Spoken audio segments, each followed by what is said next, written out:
In this video, we're going to take a look at how to use an app called Virtual Drum Machine. So if we take a look at the user interface here, we can see it can look quite daunting, but it's actually quite easy once you get once you understand what you're doing. So if we take a look, we have several different channels running along the top of our virtual drum machine here, and each of these for different sounds. We have a kick drum, close cymbal, close hi-hat, open the hi-hats, the snare drum, two percussions here, high, middle, and low toms, shaker, rim tap, hand clap, and crash cymbal. And what we do is quite simple. We choose a channel. So we start off with a kick drum. I'm going to do a steady beat like that. And if I press play, give it a second, I've got my steady beat going on here.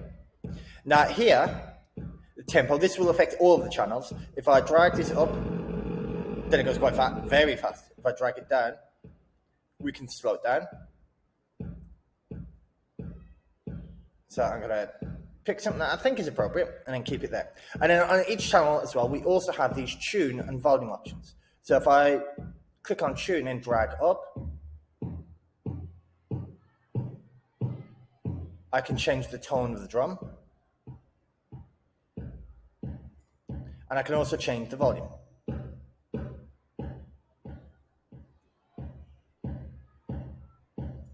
And then just quite simply, like other apps that we've used, for every channel that we want to use, now we won't necessarily want to use them all, but for every channel that we want to use, we click. So I'm going to move on to the snare. I'm going to click on the snare. I'm going to add some bits in. Now that doesn't sound right, so I'm going to alter that bit.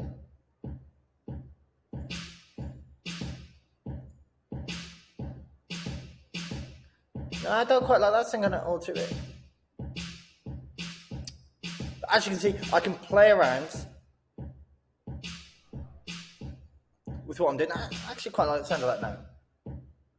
Maybe put this one in.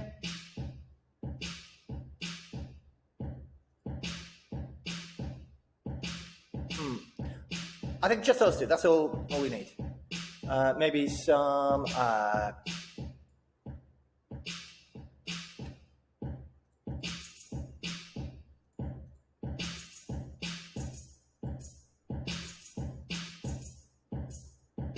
let's make that another. I quite like the sound of that.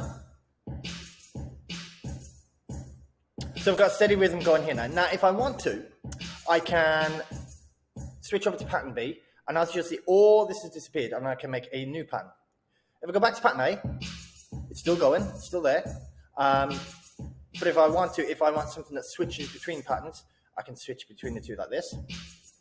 I can also change the voice of the drums here. So if I go to electro and just give that a moment, let's press play. Acoustic would be more your traditional drum kit.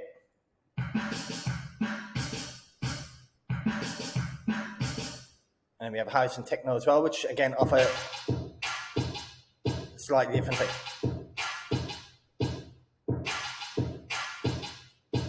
Now, unlike some of the other apps that we've used, I've tried and I've used the save button. It doesn't seem to work. So when you're working on something, you really need to keep this window open until you've finished.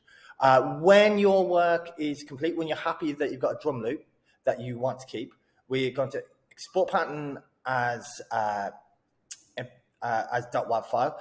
So you can see this recording has started. So we click here.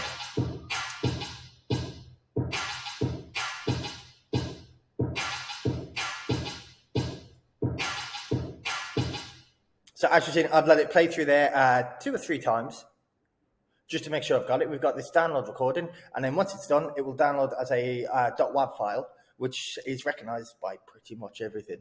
A little bit like an MP3 file, and it can be used simply as a piece by itself if you want to submit that in Google Classroom, or if you want to use that with something else in another piece of software, or simply use it as part of a performance, then it's there to do so.